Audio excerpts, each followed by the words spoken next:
শিক্ষার্থীবৃন্দ, আমরা করছিলাম দ্বাদশ শ্রেণীর উচ্চতর গণিতে বিপরীতবৃত্ত ফাংশনের। ইতিপূর্বে আমরা সেশন 1 এবং সেশন 2 দেখেছি। আজকে আমরা করব সেশন 3। দেখো, সেশন 2তে আমরা কিছু ধর্মের ব্যবহার করে প্রবলেম সলভ করেছিলাম। আজকে তোমাদের জন্য কিছু মজার প্রবলেম তোমরা সহজেই করতে পারবে।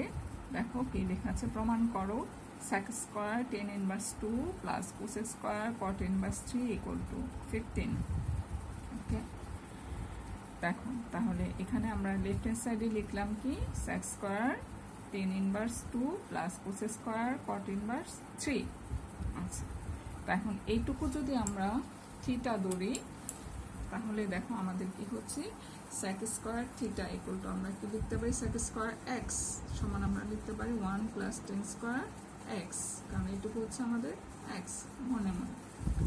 তারপরে দেখো cosec square theta, এইটুকু যদি আমরা থিটা ধরি বা x ধরি তাহলে cosec square theta equal to 1 plus cot square theta।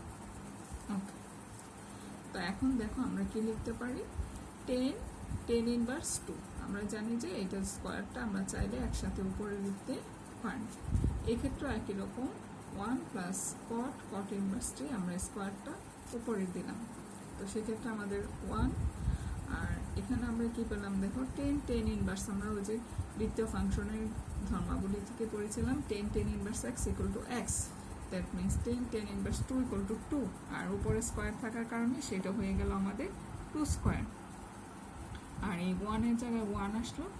এখানেও একই রকম দেখো cot ইনভার্স 3 ইকুয়াল টু আমরা কি লিখতে পারি 3, আর উপরে স্কোয়ার থাকার কারণে সেই স্কোয়ার হলো।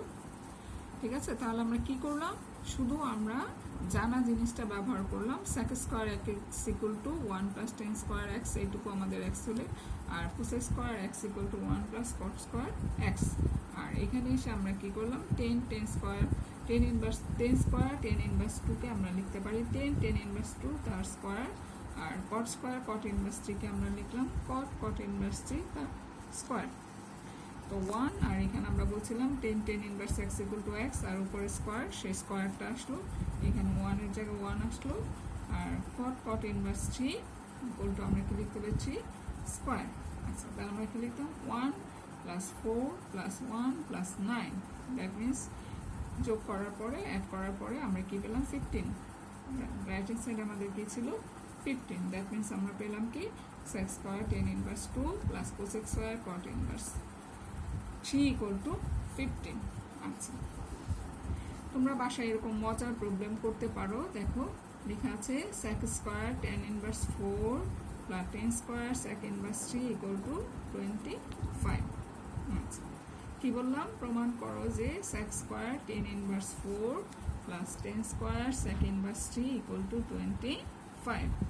আচ্ছা, এখানে আমি কিন্তু হ্যান্ডসও দিয়ে দিয়েছি, sec square theta equal to 1 plus tan square theta, অথবা tan square theta equal to sec square theta minus 1।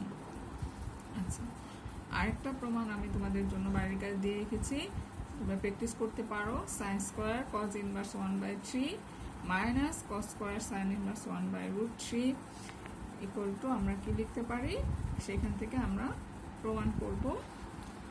ঠিক আছে, তো এটা তোমরা প্রমাণ করবে। আমরা দেখো এরপরে আমরা প্রমাণ করব আরেকটা বিকল্প পদ্ধতিতে আমরা প্রমাণ করতে পারি। তো সেখানে হচ্ছে আমরা লিখতে পারি যে cosec square tan inverse 1/2 minus 3 sec square cot inverse √3 equal to 1। Left hand side আমাদের কি দেওয়া আছে, cosec square tan inverse 2 minus 3 sec square cot inverse √3। আচ্ছা, তো এখন দেখো cosec square থিটা যেটা আমাদের কি ছিল cosec, আমরা বলছিলাম স্কোয়ারটা উপরে লিখতে পারি, সেখানে cosec tan ইনভার্স হাফ আর স্কোয়ারটা উপরে দিলাম, এখানে 3 ইন্টু sec cot ইনভার্স 3 তার উপরে দিলাম আমরা। আচ্ছা, এখন দেখো আমরা বলছিলাম যে এখানে তো আমরা সূত্র ব্যবহার করে ভেঙে ফেলছিলাম, সূত্র ছাড়াও আমরা কি করতে পারি, সেখানে আমরা tan কে cos-এ নিতে পারি, অথবা cosec-এ নিতে পারি, অথবা cosec-কে tan-এ নিতে পারি। দেখো তো আমাদের এখানে কি দেওয়া আছে, tan ইনভার্স হাফ। তো আমরা দেখো ত্রিভুজে কেউ এটা করতে পারি, এটা tan inverse half, ten inverse half মানে কি লম্ব বাই ভূমি, তাহলে লম্ব হচ্ছে আমাদের 1 আর ভূমি হচ্ছে 2। সেই ক্ষেত্রে আমরা অতিভুজ কত পেলাম √5। তো আমরা কোসেক থিটা সমান আমরা কি জানি, আমরা জানি যে কোসেক থিটা ইকুয়াল টু আমাদের অতিভুজ বাই কি লিখতে পারি আমরা অতিভুজ বাই লম্ব। তাহলে আমরা কি লিখলাম কোসেক ইনভার্স কি লিখবো আমরা √5। তাহলে আমরা পাশের ত্রিভুজ হতে পাই cot inverse √3 equal to sec inverse 2/√3। Left hand সাইডে আমরা কি লিখতে পারি কোসেক এই টার্মটা আমরা করতেছি, দেখো কোসেক ইনভার্স √5 তার স্কয়ার মাইনাস 3 sec ইনভার্স 2/√3 তার হোল স্কয়ার। তাহলে আমাদের লেফট হ্যান্ড সাইডে এটা ছিল আর এটা ছিল, সেখান থেকে আমরা মান বসাইলাম। দেখো কোসেক ইনভার্স √5 এটার মান আমরা পেয়েছিলাম কত, সেখান থেকে আমরা মান বসালাম। তাহলে কোসেক আর কোসেক ইনভার্সে আমাদের অমিট হয়ে গেল, থাকলো হচ্ছে √5 স্কয়ার মাইনাস 3 ইন্টু 4/3। তাহলে আমরা কি পেলাম 5 মাইনাস 4 ইকুয়াল টু কত পেলাম আমরা 1। তাহলে আমাদের রাইট হ্যান্ড সাইডে কত ছিল, রাইট হ্যান্ড সাইড ছিল কত আমাদের 1।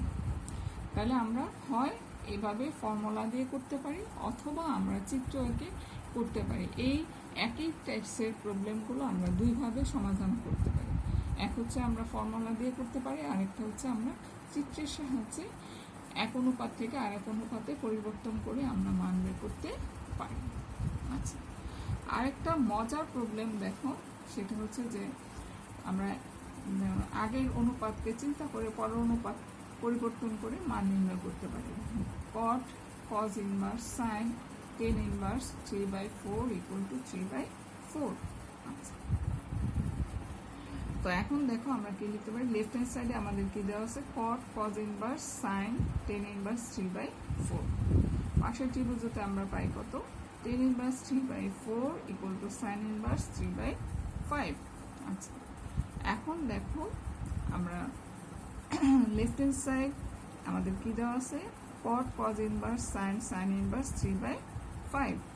ওকে, তো আমাদের দেখো sin ইনভার্স আর এখানে আমরা কি করলাম, আমাদের এখানে ছিল কত sin আর এখানে ছিল আমাদের tan ইনভার্স। তাহলে আমরা এই tan ইনভার্সটাকে যদি আমরা sin ইনভার্সে পরিবর্তন করতে পারি, তাহলে আমাদের বিপরীত ফাংশনে যে রোলস ছিল সেখানে আমাদের কি ছিল sin inverse x equal to x। দেখো এখানে আমরা কি পেলাম sin inverse x equal to আমরা কি লিখতে পারি, এইটুকু আমাদের অমিট হয়ে যাবে, থাকবে কত 3/5।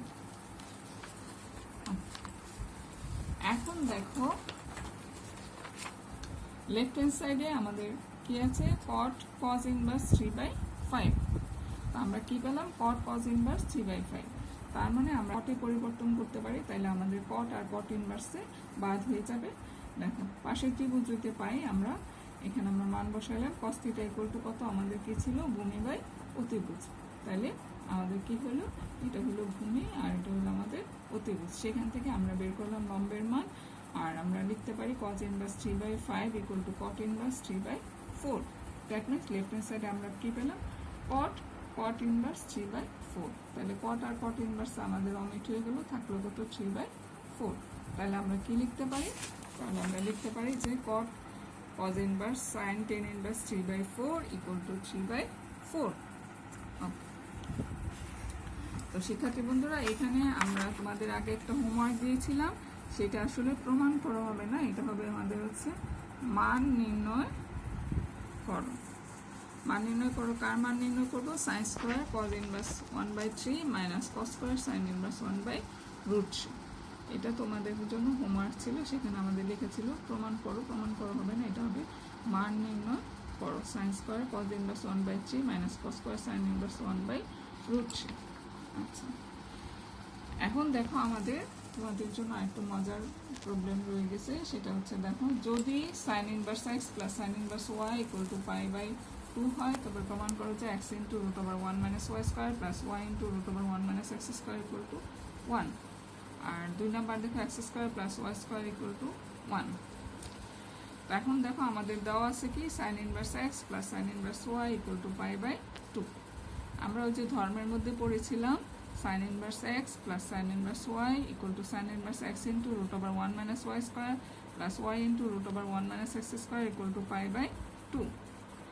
তাহলে আমরা কি পেলাম সাইন ইনভার্স, আমরা ধর্ম অনুসারে পড়েছিলাম কি উভয় পাশে যদি আমরা সাইন নেই তাহলে কি হলো সাইন সাইন ইনভার্স চলে গেল, এই পাশে আমাদের সাইন হয়ে গেল, অথবা সাইন ইনভার্সটা এই পাশে চলে আসলে আমাদের সাইন হয়ে যাবে। তাহলে আমরা কি লিখলাম x into root over 1 minus y square plus y into root over x square equal to 1। তাহলে দেখো আমাদের আরেকটা স্টেপ রয়ে গেছে, সেখানে আমাদের প্রমাণ করতে বলছে যে x square plus y square equal to 1। আচ্ছা, তো আমাদের দেওয়া আছে কি, দেওয়া আছে sine inverse x plus sine inverse y equal to π/2, আর প্রমাণ করতে হবে কি x square plus y square equal to 1। আচ্ছা, তো এখন দেখো আমরা কি করতে পারি, সাইন ইনভার্স এক্স এই পাশে নিয়ে আসলাম π/2 মাইনাস সাইন ইনভার্স ওয়াই। আচ্ছা, তাহলে আমরা কি করলাম সাইন ইনভার্স এক্স আর sine π/2 minus sine inverse y.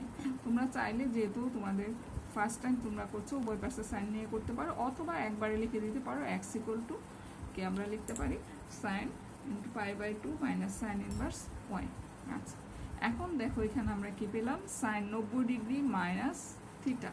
তাহলে এইটুকু আমাদের কি হয়ে যাবে, আমরা জানি যে 90 ডিগ্রি থাকলে অনুপাতের পরিবর্তন হয়, সেখানে সাইন পরিবর্তন হয়ে আমাদের হয়ে গেল কত কস, আর ভিতরে যা আছে এটা হচ্ছে আমাদের π/2 মাইনাস থিটা, এইটুকু যদি আমরা থিটা ধরি তাহলে এইটুকু হয়ে গেল আমাদের কস থিটা, আর এখানে সাইন ইনভার্স আমাদের অমিট হয়ে গেল, থাকলে হচ্ছে এক্স। আচ্ছা, এখন দেখো আমাদের আমরা পাশের যে একটা ত্রিভুজ বানাই, সেক্ষেত্রে আমরা কি লিখলাম যে sine inverse y equal to আমরা কি লিখলাম কস ইনভার্স 1 মাইনাস 1/ওয়াই স্কোয়ার, পাশের ত্রিভুজ হতে। তা আমরা কি পেলাম, আমাদের কস থিটা ইকুয়াল টু আমাদের ছিল কত x equal to cos sine inverse y. আচ্ছা, তো দেখো আমরা সাইন ইনভার্স থিটা সমান কত, তাহলে আমরা কি পেলাম cos inverse 1 minus y square by 1, that means cos inverse 1 minus y square.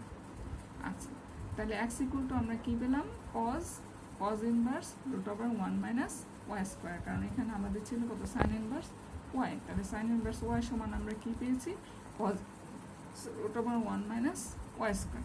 আচ্ছা, তাহলে এক্স ইকুয়াল টু আমরা কি পাই root over 1 minus y square, তাহলে আমরা যদি বর্গ করি তাহলে আমাদের কি হলো x square equal to 1 minus y square, তাহলে x square plus y square equal to 1। তো শিক্ষার্থী বন্ধুরা দেখো আমরা বেশ কিছু প্রবলেম তোমাদের জন্য সমাধান করে দিলাম, তো বাসায় তোমরা চেষ্টা করবে। তোমাদের জন্য আমাদের বিপরীত ফাংশনের আরেকটা প্রবলেম আমরা দেখাচ্ছি, দেখো আচ্ছা আমাদের সময় স্বল্পতার জন্য আমরা আসলে শেষ করে দিতে হচ্ছে। তো আমি আশা করছি যে তোমাদেরকে যে প্রবলেমগুলো আমরা সলভ করে দিয়েছি তোমরা বইয়ের মোটামুটি সব প্রবলেমই সলভ করতে পারবে। তারপরে যদি তোমাদের কোনো প্রবলেম থেকে থাকে আশা করি তোমরা আমাদের সাথে যোগাযোগ করবে, অথবা কলেজ খোলার পরে সেগুলো সমাধান করে নিই। সবাইকে